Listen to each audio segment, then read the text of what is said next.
Mirada Económica. ¿Cómo les va? Mirada Económica en el aire. Una semana en que el tema de las pensiones vuelve a estar arriba ahí en la discusión. Semana, mes, año. Y tenemos para rato, pero lo vamos a conversar siempre acá. ¿Ah? ¿Un buen rato usted dice? El gobierno le puso fecha.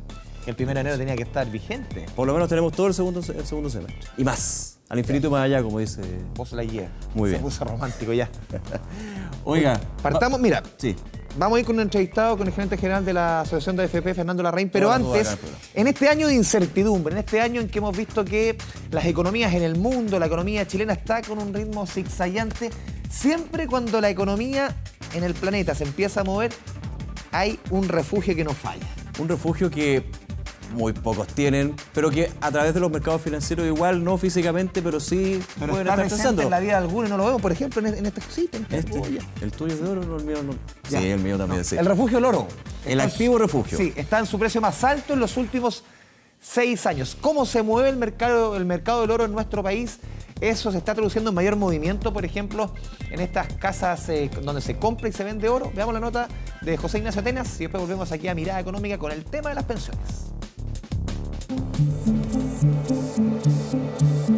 La compra y venta de oro siempre se ha manejado con altos precios, pero Iris, que lleva más de 15 años en este rubro, nunca antes lo había visto tan caro. Los precios nunca habían llegado a estos valores, incluso la alza alta que tuvo el año 2008 no fue tan terrible como la de ahora. Y es que el valor de este metal ha tenido una importante alza. Por ejemplo, una onza de oro que equivale a 28,7 gramos en diciembre del 2018 costaba 873.000 pesos y hoy día casi se acerca al millón de pesos, el precio más alto en los últimos 6 años. Hace un par de meses ya que el oro está subiendo bastante y afecta la venta. Que no sabemos hasta qué precio va a llegar y eso afecta a nuestro negocio.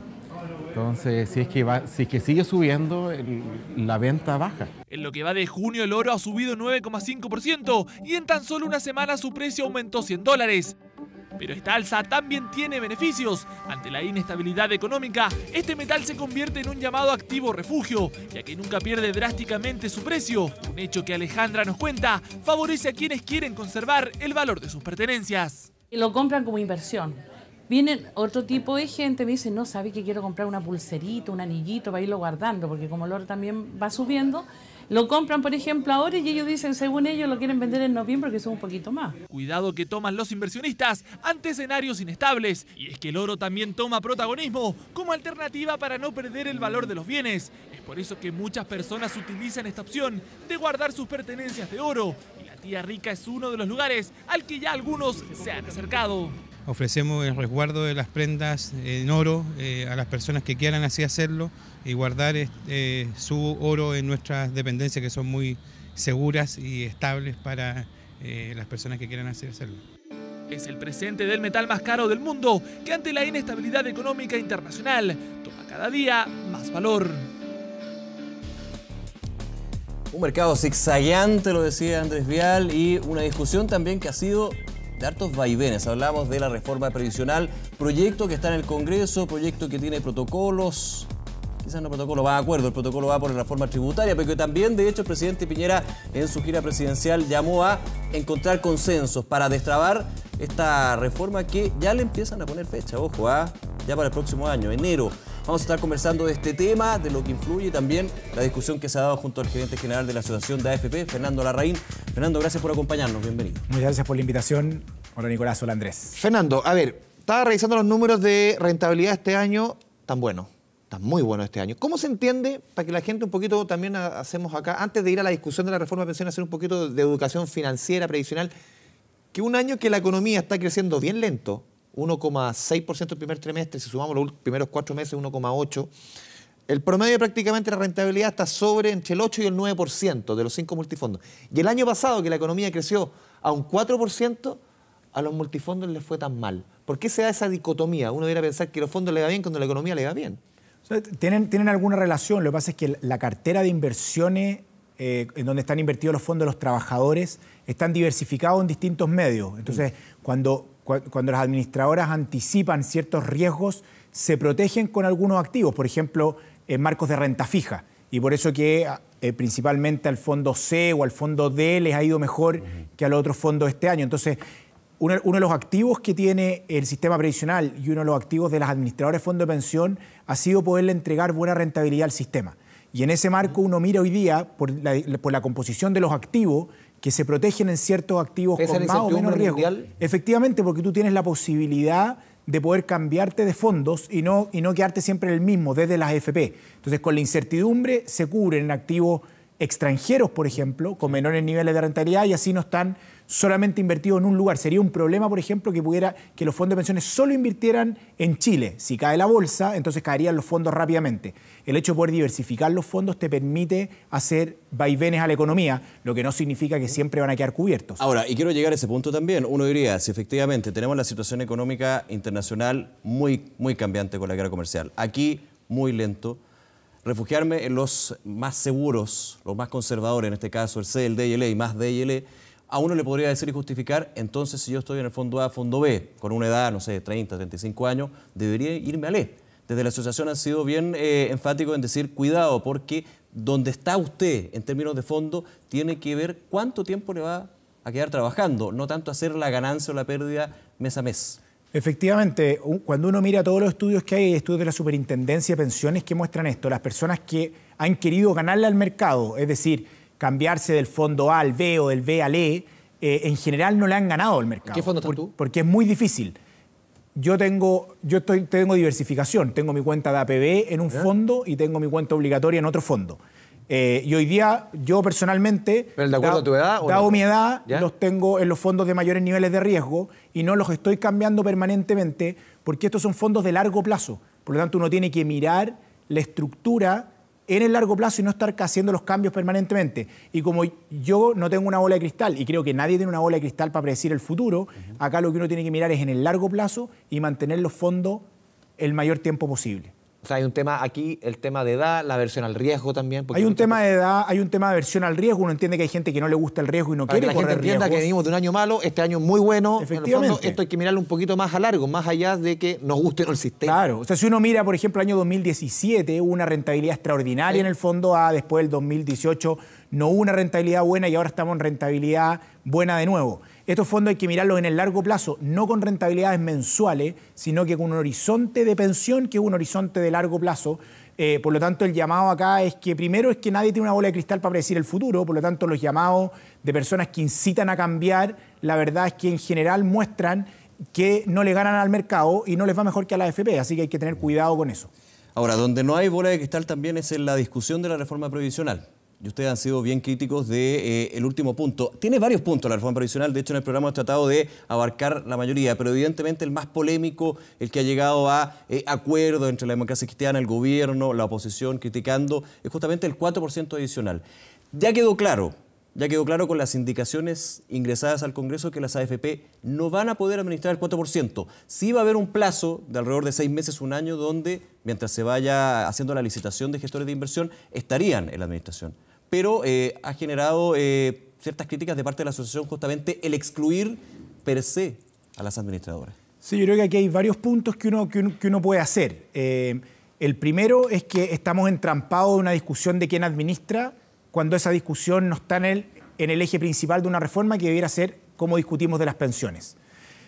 Nosotros no hemos escuchado y tampoco el gobierno ha sido capaz de explicar por qué o cuál es la razón técnica que hay detrás de excluir a las administradoras de fondos de pensión cuando partimos discutiendo respecto a la rentabilidad. Cuando uno mira la rentabilidad de los fondos de pensiones, la administradora en términos de rentabilidad y seguridad de los fondos de los trabajadores, no hay duda respecto de la calidad de su trabajo y eso es transversal en distintos actores. Entonces nosotros no entendemos de una manera técnica por qué las administradoras están fuera.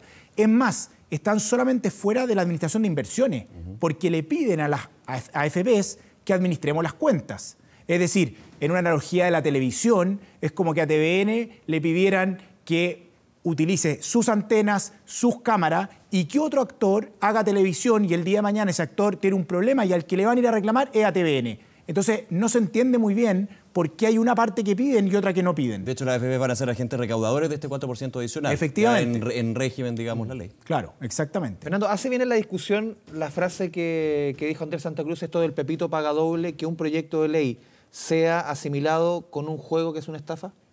Ahora, yo creo que acá lo importante... Más allá del fondo, digo, un poco en la discusión, porque usted ha sido muy crítico que se está discutiendo mucho en lo político y no en lo técnico. A mí esa frase en verdad me suena más allá de que a uno le parezca o no le parezca. Es una frase que al final, al nivel de la discusión, yo creo que poco le aporta y al final también se compara con algo que es derechamente un juego que es una estafa. Ahora, yo creo que acá hay temas de percepciones respecto de las distintas declaraciones que hacen distintos actores respecto de esto. Acá lo importante en el fondo es que cualquier administrador que administre fondos de pensiones, ya sea público o privado, va a tener que o va a cobrar una comisión. Y en ese sentido, el dicho ni un peso más a la AFP, vamos a terminar con un sistema que va a ser más caro para los afiliados y más complejo para los afiliados. La Previsión Social dijo, clarificó de que esta segunda comisión, entre comillas, la pagaría el empleador. Yo no sé muy bien cómo la va a pagar el empleador, porque si el fondo de pensiones es de la empresa, entonces la paga el empleador. Pero aquí la gracia del sistema nuestro es que el fondo es del trabajador.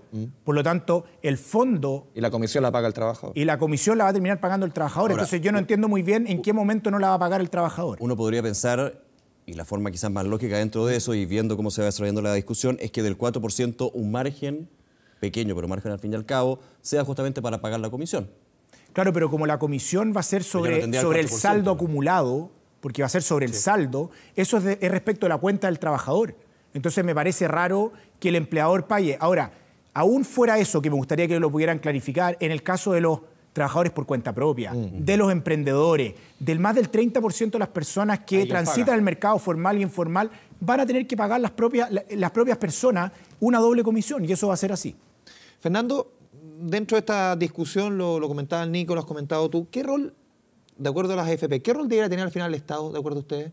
Porque han criticado mucho el proyecto. ¿Cuál debiera ser el rol, a juicio de ustedes, que debiera tener el Estado en el futuro del sistema de pensiones? Más allá del pilar solidario, hablamos del pilar individual, en el fondo. A ver, yo creo que el Estado tiene un rol fundamental que cumplir en nuestro sistema de pensiones. Y tú lo dijiste muy bien, Andrés, respecto del rol en el pilar solidario, ¿no es cierto?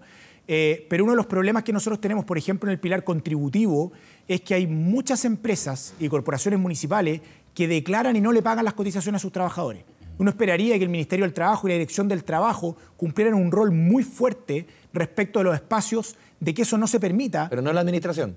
Es que de los recursos, más allá, porque eso es un rol que debe cumplir. Sí, yo por eso digo, yo creo que hay un rol. De los fondos. Ahora, uno podría preguntarse si el Estado debiera tener algún rol en la gestión de las inversiones. Y la pregunta que uno debiera hacerse es por qué el Estado lo haría mejor o lo haría peor que las administradoras de fondos de pensión. Aquí se ha demostrado que las administradoras han tenido un efecto positivo. Cuando uno mira la experiencia internacional en esto, Andrés, es bien clara que los organismos públicos, los cuales administran fondos de pensiones, dada la composición del gobierno corporativo, finalmente las decisiones de inversión terminan siendo subóptimas. Y ahí hay bastante evidencia internacional que muestra ese tipo de cosas. Debiera el Estado al final solamente focalizarse en un tema de fiscalización, de perseguir a quien no paga, más que meterse en el tema... O sea, el Estado aquí debiera cada uno hacer lo que puede hacer bien, y el Estado tiene un rol de regulación muy grande que tiene que cumplir en mantener la rentabilidad y la seguridad de los fondos, pero el Estado no tiene un gran expertise respecto de administrar fondos de inversiones. Más, el Fondo de Estabilización, el Fondo de Reserva de Pensiones, son fondos que están licitados y lo administran otros. No tienen grandes equipos de inversión en los estados, porque además son extremadamente caros. Por lo tanto, yo creo que el Estado tiene un rol que cumplir y es importante que el rol lo cumpla de manera eficiente en aquellos espacios que le compete y que no están en la administración de fondos de inversión. Con esta pregunta quiero ir al fondo de este tema, para después ir a otros, por supuesto. ¿Por qué las AFP quieren administrar el 4%?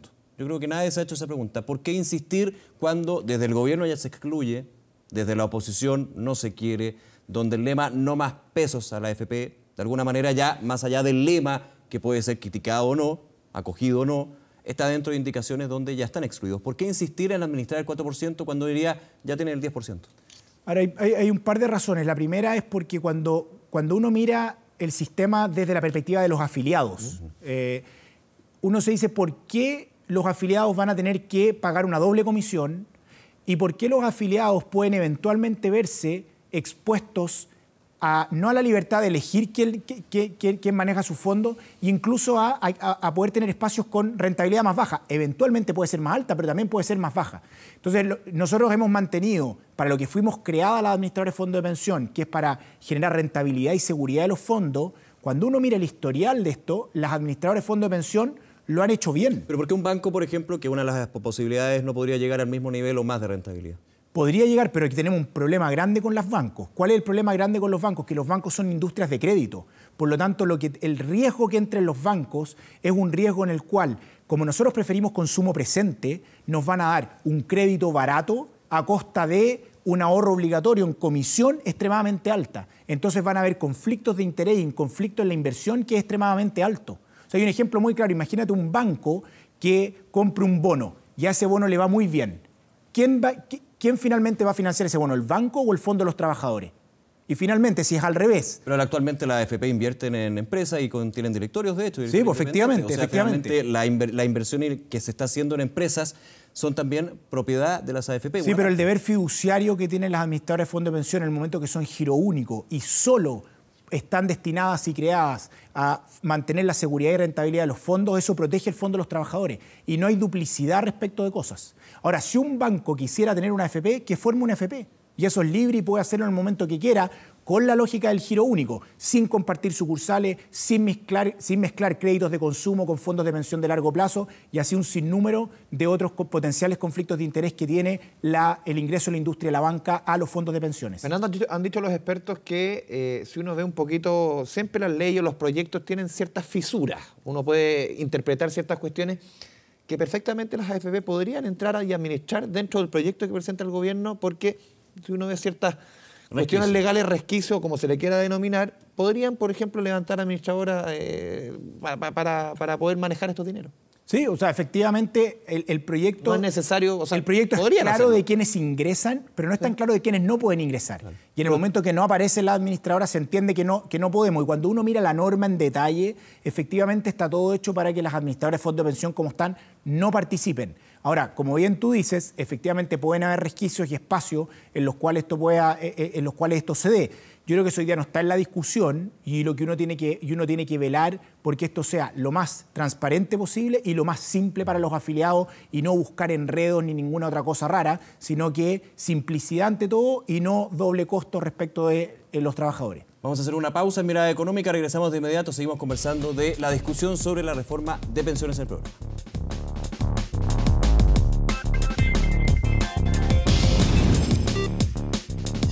Mirada Económica. Mirada Económica. Volvemos a Mirada Económica con un tema... Señor director, ahí estamos, ahí han pinchado a Nicolás Vial. Generalmente vuelvo yo, pero ahí cambiamos, nos despeinamos. Hay que ver, entre Vial y Vial. Ya. Volvemos a Mirada Económica, estamos conversando con Fernando Larraín, gerente general de la Asociación de AFP. Fernando, a ver, una discusión que es eminentemente técnica, como el tema de las pensiones, un tema tan delicado, se ha vuelto una discusión eminentemente política. ¿Cuán peligroso es eso? Más allá del papel de las AFP, más allá de las críticas a las AFP, que se centre en algo político, algo que es técnico. Pero cuando uno mira, Andrés, las políticas públicas y la historia de Chile de los éxitos de los años 90, etcétera, es porque todas las políticas públicas tienen una mezcla de técnico y político. Porque al final del día, lo técnico muchas veces no es viable políticamente. El riesgo... Como aumentar la edad de jubilación, por ejemplo. Por ejemplo, claro. Aumentar la edad de jubilación. Estamos todos de acuerdo que hay que hacerlo. Y eso ya no es tema. Ya no es tema y debiera ser tema. Debiera ser tema y deberíamos buscar cómo generamos consenso y avanzamos en un tema que es importante. Pero el riesgo que tenemos hoy día es que bajo el eslogan de esto es político, hagamos lo que sea, podemos terminar destruyendo nuestro sistema de pensiones. Es cosa de mirar el país vecino de nuestro, Perú. Perú hizo una discusión netamente política que permitió que se pudieran retirar el 95,5% de los fondos y se acabó el sistema de pensiones. Pero aquí ya hay AFP, Fernando, perdón que te interrumpa, aquí ya hay AFP que están proponiendo no retirar los fondos, pero sí retirarlos, por ejemplo, en el caso de enfermedades. Bueno, hay distintas propuestas, cada AFP ha tenido ciertas propuestas específicamente. Un atisbo lo peruano. Pero, sí, pero bastante lejos lo peruano. Sí, o sea, no, sí, el sistema peruano es un sistema en donde bajo el criterio de lo político lo puede todo, terminaron destruyendo el sistema de pensiones. Y esto no es solamente un problema para las pensiones o para la AFP, es un problema a nivel país, en el cual nosotros tenemos que privilegiar en discusiones políticas lo técnico y lo político. Pueden ir de la mano, no es lo uno o lo otro, tienen que ir juntos. ¿Hoy día solamente político? ¿Aquí la discusión de pensiones? En la discusión de pensiones respecto de la administración del 4%, es netamente política. En la discusión de incrementar el pilar solidario y otro tipo de cosas, ahí estamos en una discusión técnica. Sería muy miope de mi parte decir que este proyecto de ley es solamente político. No es así. En la discusión del 4% estamos enfrascados en una discusión que es netamente política, con salidas políticas que no tienen aval técnico. Pero el proyecto en general, que es mucho más que la discusión del 4%, tiene componentes técnicos. ¿Las AFP están excluidas de esta discusión? Porque, por ejemplo, está la medida que una AFP decía, yo me acuerdo otra, Hábitat, si no me equivoco, donde decía, hagamos una compensación si un mes salen mal las rentabilidades. Y todas esas ideas que han salido, ninguna ha sido tomado por un gobierno, sea el anterior o el actual. ¿Están excluidas las AFP? Mira, nosotros en los espacios en los cuales tenemos, por ejemplo, en la Comisión Bravo, cuando hemos ido al Parlamento, hemos dado nuestra opinión. Yo siento que nosotros no estamos excluidos. El hecho de estar aquí conversando en este canal de televisión o en distintos medios de comunicación o la cantidad de reuniones que hemos tenido con parlamentarios o el gobierno, que cualquiera las puede ver a través de la ley del lobby, no es que estemos excluidos. Otra cosa es que a uno lo escuchen más o lo escuchen menos. Pero yo creo que en una discusión previsional uno no puede excluir a nadie a priori y es parte de la discusión del Congreso y el poder político de poder escuchar y discutir las distintas posturas y en base a eso tomar decisiones y priorizarlas. Algunas le van a gustar a algunos, otras les van a gustar a otros. Fernando, si uno compara reformas, yo escuché el otro día en una radio a Nicolás Izaguirre, exministro de Hacienda, diciendo que esta reforma de Piñera se parece o es casi igual a la reforma de Bachelet. A ver, está girando hacia allá, no sabemos cómo va a terminar, pero la creación de este ente en este 4% no es tan diferente al consejo que había propuesto el gobierno anterior. Uno licita, el otro gestionaba. Uno licitaba, el otro gestionaba, pero tampoco era tan claro que el otro iba a gestionar. También estaba abierta la posibilidad de licitar. Sí. Tiene costos distintos, es cierto que tienen diferencias, es verdad. Pero efectivamente hay un guiño hacia acercarse a lo que pidió la democracia cristiana, algunas personas de la democracia cristiana, que era la creación de este ente, que se parece en algo y se parece bastante al proyecto que ingresó la presidenta Bachelet. Que hay un elemento solidario. Efectivamente, el Partido Socialista está pidiendo ahora eso. No solamente la democracia cristiana también. Y la democracia cristiana también, y eso cada vez se va pareciendo más al proyecto que envió la presidenta Bachelet. Mira, ambos proyectos, además, en su origen, reconocen que para poder construir mejores pensiones, los trabajadores requieren poder ahorrar más. Y como ahorrar es difícil, se sube la cotización. El eje principal de ambos proyectos está reconocido en que para poder incrementar las pensiones tenemos que hacer ciertos cambios como la tasa de cotización, que eso es importante. Se ha dicho que este proyecto elevaría los costos de la AFP. Voy a la segunda pata de eso. Si se elevan los costos, y si ustedes ven la posibilidad de que se eleven los costos, ¿se podrían aumentar también las comisiones que cobran las AFP? A ver, ese es un tema que se ha levantado en distintas partes, no está en discusión, no está en nuestra mesa de discusión respecto de esto. Nosotros cobramos una comisión sobre salario y cuando uno mira la evidencia, lo que ha ido pasando es que las comisiones han ido a la baja. Por lo tanto, esto no está ni en discusión ni en el espíritu de ninguna de las administradoras. Nosotros tenemos que cumplir una normativa, la normativa nosotros cobramos sobre salario y vamos a seguir cobrando comisiones sobre salario como lo estamos haciendo hasta ahora. ¿Ustedes abrirían la idea, por ejemplo, que no solamente el 4% o lo que se aumente de cotización fuera manejado no solamente en un caso por AFP o por mucho más otras administradoras, sino también el 10%?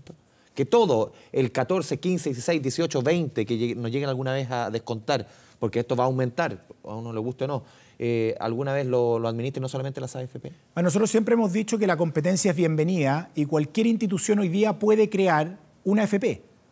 Tiene que cumplir ciertos requisitos, ¿cierto? Pero es importante proteger ciertas cosas, por ejemplo, el tema del giro único en las inversiones, que no haya duplicidad.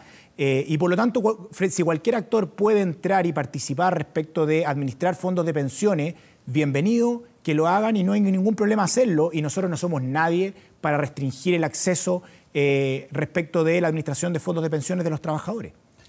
Fernando Larraín, muchas gracias por esta conversación aquí en Mirada Económica, Canal 24 Horas. Gracias, Nicolás. Muchas gracias, Andrés. Bien, nos despedimos entonces, don Andrés, de aquí Mirada Económica, siempre recibiendo sus comentarios en @Mirada Económica, dudas, consultas, temas que quieren poner aquí en la mesa del programa. Y como siempre los invitamos a seguir en la sintonía de Canal 24 Horas. Nos vemos, que estén bien.